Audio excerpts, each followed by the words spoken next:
Homily 3, Matthew 1, 1 through 16. The book of the generation of Jesus Christ, the son of David, the son of Abraham. Behold, a third discourse, and we have not yet made an end of the prefatory matter. It was not then for naught that I said, it is the nature of these thoughts to have a great depth. Come then, let us speak today what remains. What is it then that is now required? Why, Joseph's genealogy is traced, who had no part in the birth. And one cause we have mentioned already, but it is necessary to mention likewise the other, that which is more mystical and secret than the first. What then is this? He would not that it should be manifest to the Jews at the time of the birth, that Christ was born of a virgin.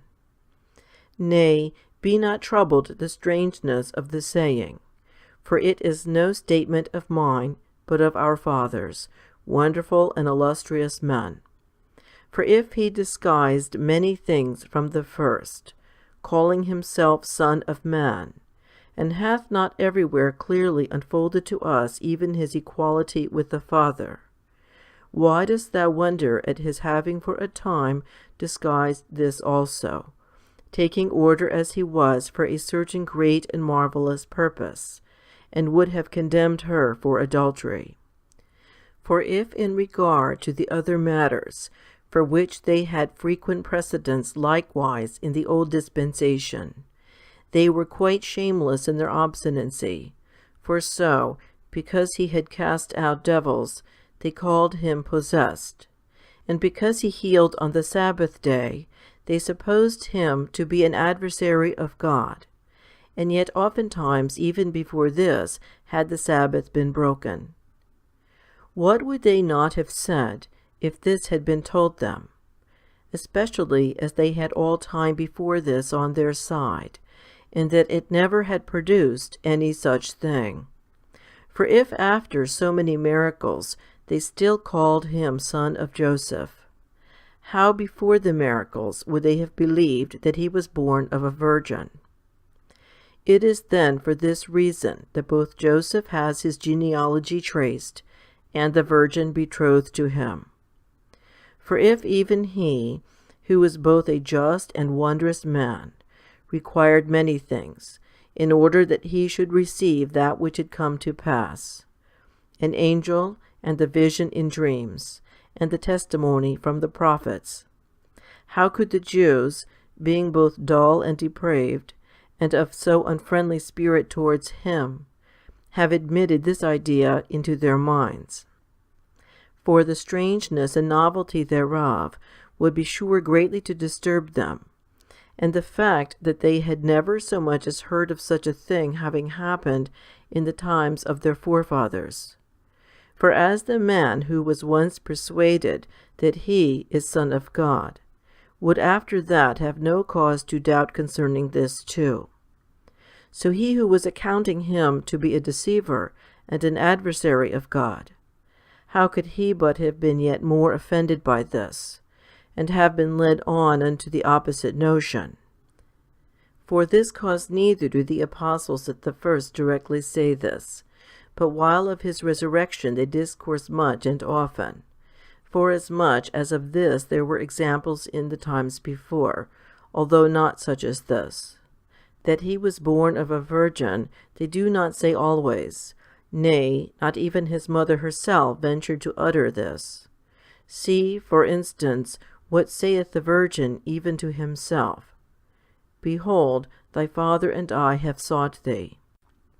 For if this suspicion had been entertained, neither would he any longer have been accounted to be a son of David, and this opinion not being held, many other evils besides would have arisen. For this cause neither do the angels say these things to all, but to Mary only, and Joseph. But when showing to the shepherds the glad tidings of that which was come to pass, they no longer added this.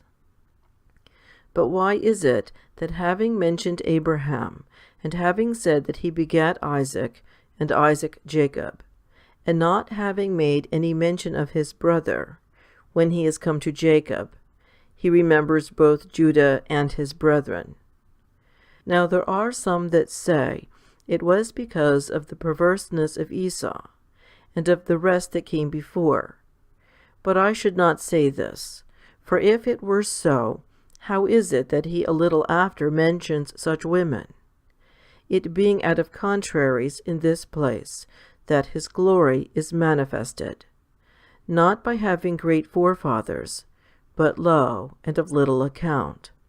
For to the lofty one it is a great glory to be able to abase himself exceedingly. Wherefore then did he not mention them? Because Saracens and Ishmaelites and Arabians, and as many as are sprung from those ancestors, have nothing in common with the race of the Israelites. For this cause then he passes over those in silence, and hastens on to his forefathers, and those of the Jewish people. Wherefore he saith, And Jacob begat Judas and his brethren. For at this point the race of the Jews begins to have its peculiar mark. And Judas begat Phares and Zerah of Thamar. What doest thou, O man, putting us in remembrance of a history that contains an unlawful intercourse? But why is this said? Since if we were recounting the race of a mere man, one might naturally have been silent touching these things. But if of God incarnate, so far from being silent, one ought to make a glory of them, showing forth his tender care and his power.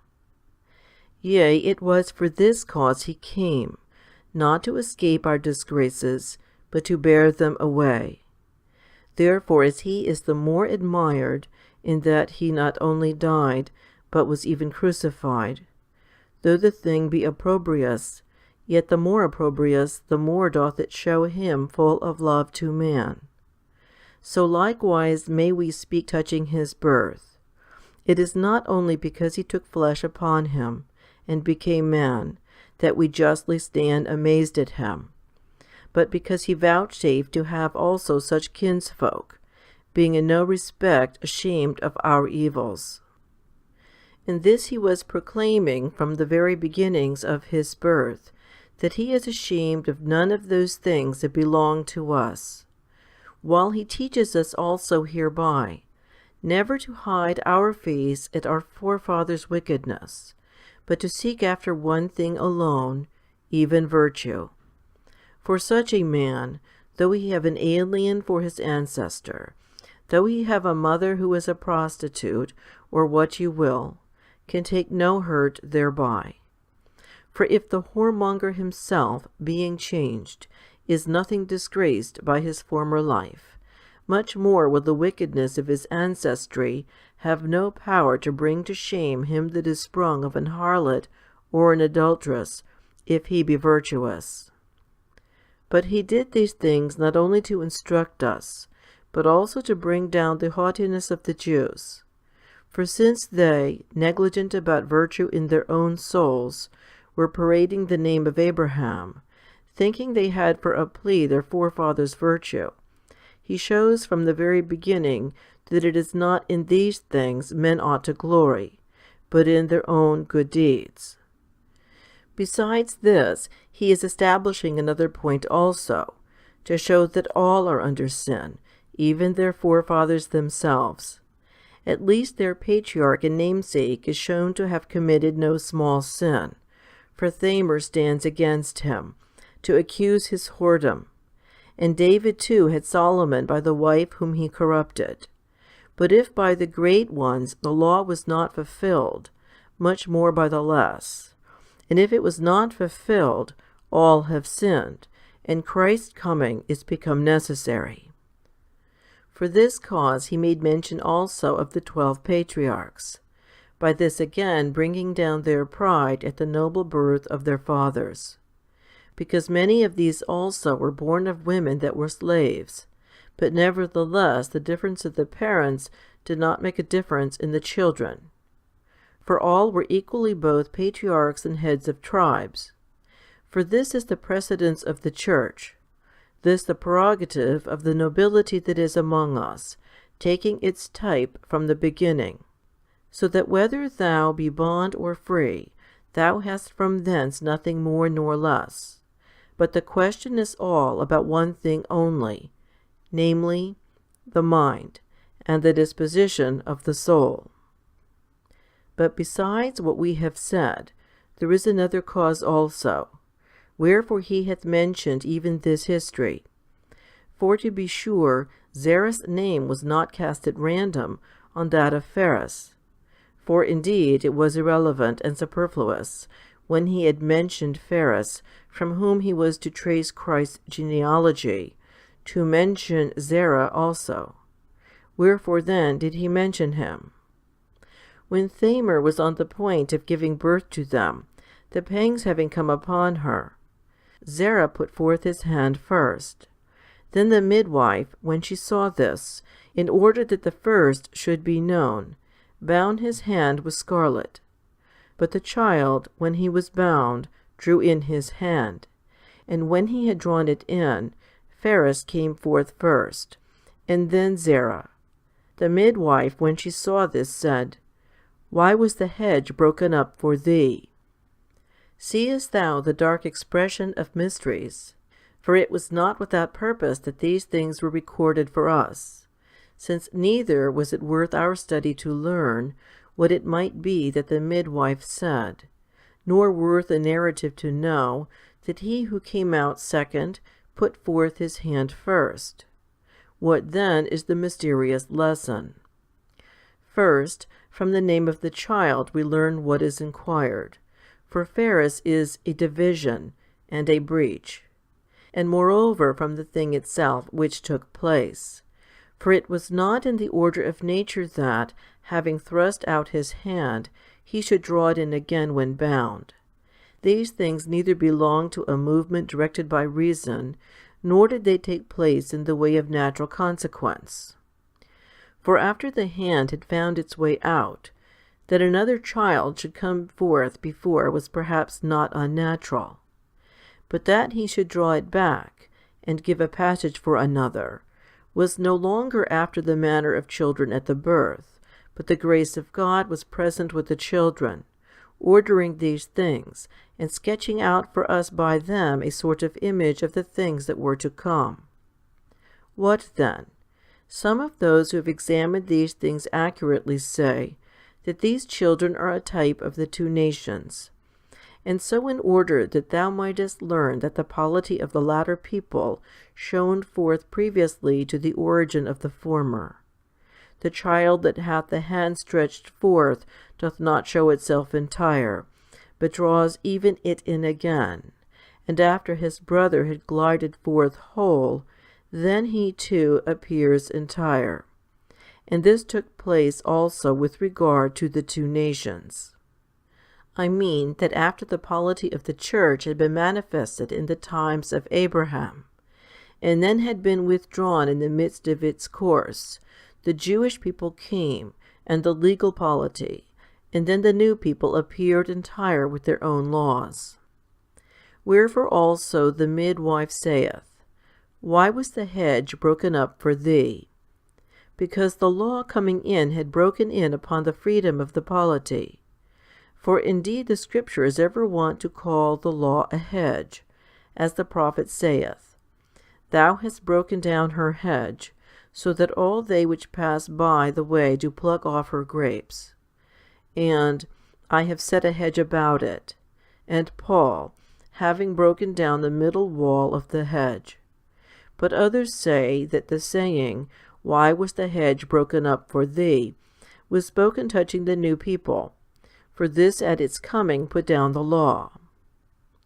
Seest thou that it was not for few nor small causes that he brought to our remembrance the whole history concerning Judah?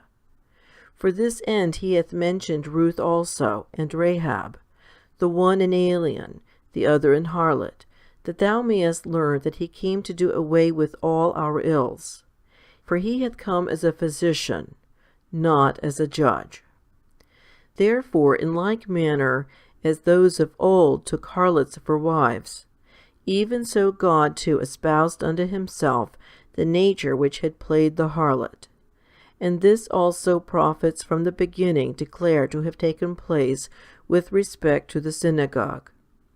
But that spouse was ungrateful towards him who had been an husband to her. Whereas the church, when once delivered from the evils received from our fathers, continued to embrace the bridegroom. See, for instance, what befell Ruth, how like it is to the things which belong to us. For she was both of a strange race, and reduced to the utmost poverty. Yet Boaz, when he saw her, neither despised her poverty, nor abhorred her mean birth, as Christ, having received the church, being both an alien and in much poverty, took her to be partaker of the great blessings. But even as Ruth, if she had not before left her father, and renounced household and race, country and kindred, would not have attained unto this alliance, so the church too, having forsaken the customs which men had received from their fathers, then, and not before, became lovely to the bridegroom. Of this therefore the prophet discourses unto her, and saith, Forget thy people, and thy father's house, so shall the king have pleasure in thy beauty. This Ruth did too, and because of this she became a mother of kings, even as the church did likewise. For of her David himself sprung. So then, to shame them by all these things, and to prevail on them not to be high-minded, he hath both composed the genealogy, and brought forward these women. Yes, for this last, through those who intervened, was parent to the great king. And of these David is not ashamed. For it cannot, nay, it cannot be that a man should be good or bad, obscure or glorious, either by the virtue or by the vice of his forefathers. But if one must say somewhat even paradoxical, he shines forth the more, who not being of worthy ancestors, has yet become excellent. Let no one therefore be high-minded on account of these matters, but let him consider the forefathers of the Lord, and put away all his haughtiness, and let good actions be his pride, or rather, not even these. For thus it was that the Pharisee came to be inferior to the publican. Thus, if thou wouldest show the good work to be great, have no high thought, and thou hast proved it so much the greater. Make account that thou hast done nothing, and then thou hast done all. For if, being sinners, when we account ourselves to be what we are, we become righteous, as indeed the publican did, how much more, when being righteous we account ourselves to be sinners? Since if out of sinners men are made righteous by a lowly mind, although this were not to be lowly minded, but to be right-minded. If then to be right-minded avails so much in the case of sinners, consider what will not lowliness of mind do with respect to righteous men. Do not then mar thy labours, nor cast away from thee the fruits of thy toils. Neither run thou in vain, making frustrate all thy labour after the many courses thou hast run. Nay, for thy Lord knows thy good works better than thou dost. Though thou give but a cup of cold water, not even this doth he overlook. Though thou contribute but a farthing, though thou shouldest utter a sigh only, he receives it all with great favour and is mindful thereof, and assigns for it great rewards. But wherefore dost thou search out thine own doings, and bring them out before us continually? Knowest thou not that if thou praise thyself, God will no more praise thee? Even as if thou bewail thyself, he will not cease proclaiming thee before all. For it is not at all his will that thy labours should be disparaged. Why do I say disparaged? Nay, he is doing and contriving all things, so that even for little he may crown thee, and he goes about seeking excuses whereby thou mayest be delivered from hell. For this cause, though thou shouldest work but the 11th hour of the day, he gives thy wages entire. And though thou afford no ground of salvation, he saith, I do it for mine own sake, that my name be not profaned. Though thou shouldest sigh only, though thou shouldest only weep, all these things he quickly catches hold of, for an occasion of saving thee. Let us not therefore lift up ourselves, but let us declare ourselves unprofitable, that we may become profitable.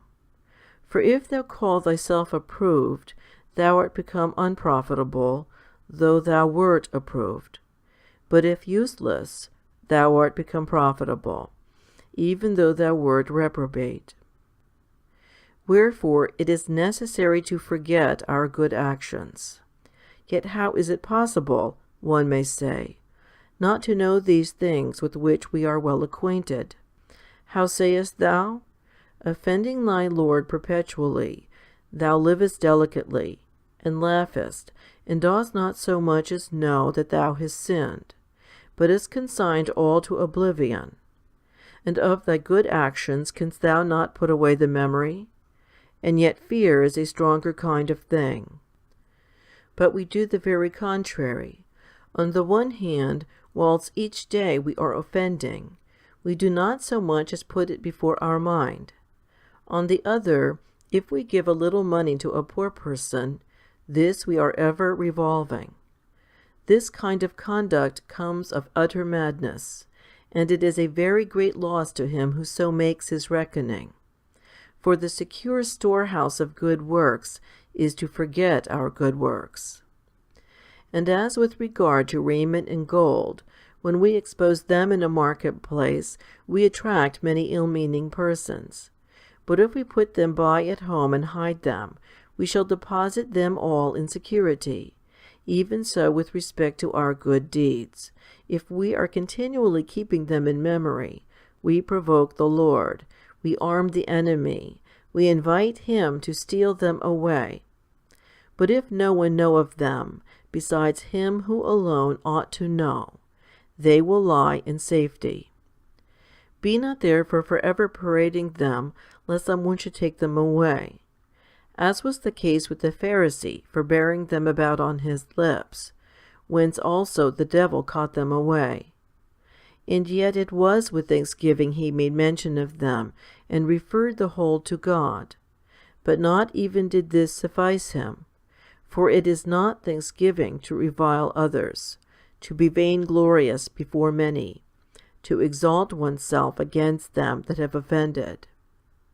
Rather, if thou art giving thanks to God, be content with him only, and publish it not unto men, neither condemn thy neighbour, for this is not thanksgiving.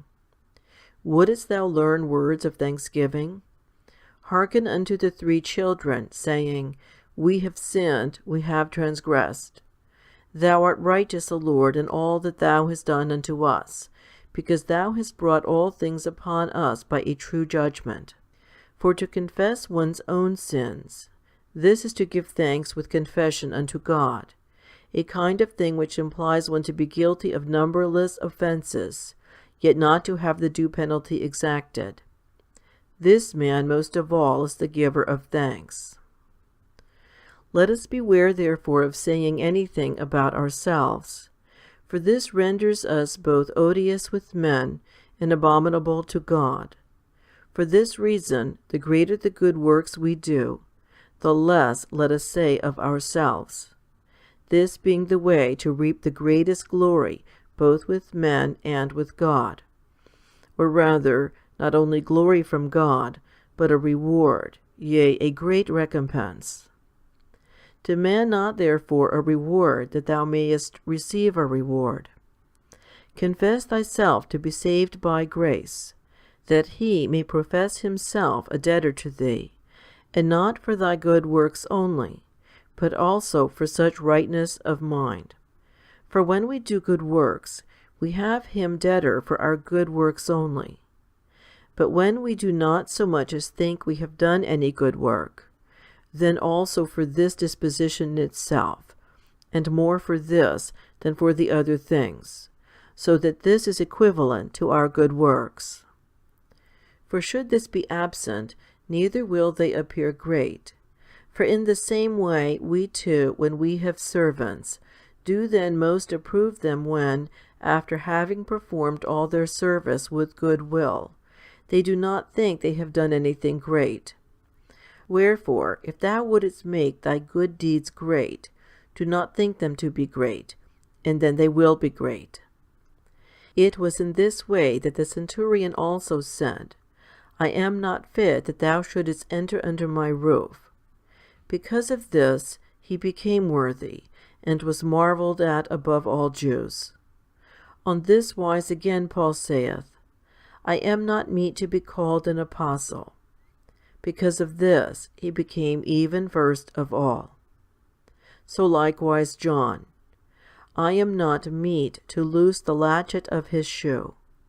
Because of this he was the friend of the bridegroom, and the hand which he affirmed to be unworthy to touch his shoes, this did Christ draw unto his own head. So Peter too said, Depart from me, for I am a sinful man. Because of this he became a foundation of the church. For nothing is so acceptable to God as to number oneself with the last. This is a first principle of all practical wisdom.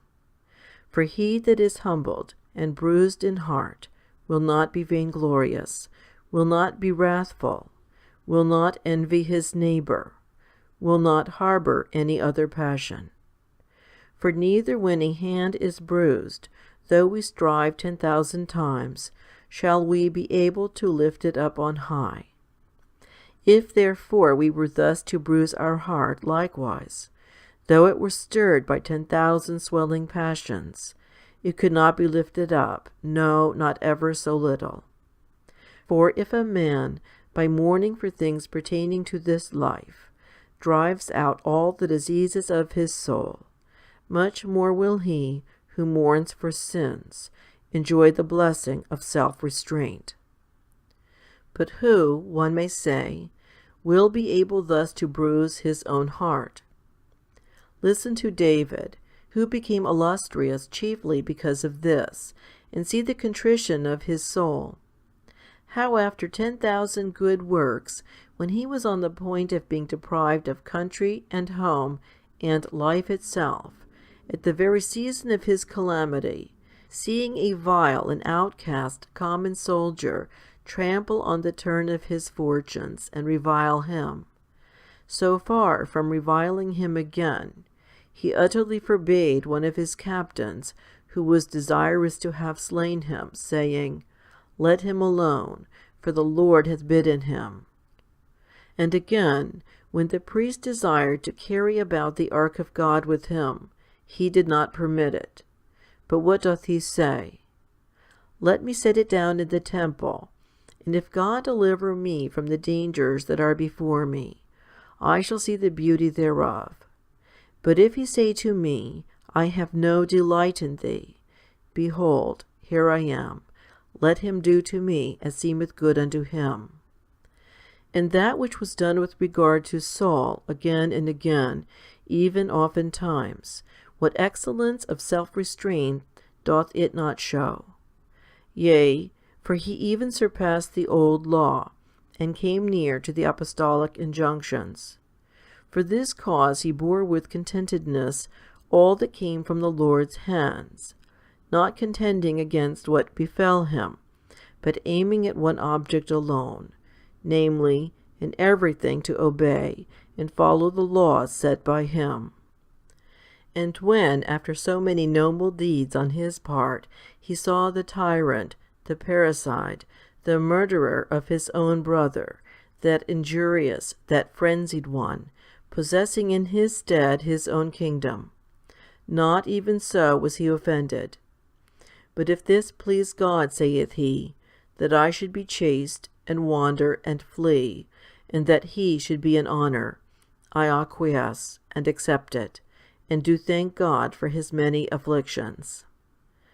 Not like many of the shameless and impudent ones, who when they have not done, know not the least part of his good works, yet if they see any in prosperity, and themselves enduring a little discouragement, ruin their own souls by 10,000 blasphemies. But David was not such an one. Rather he showed forth all modesty.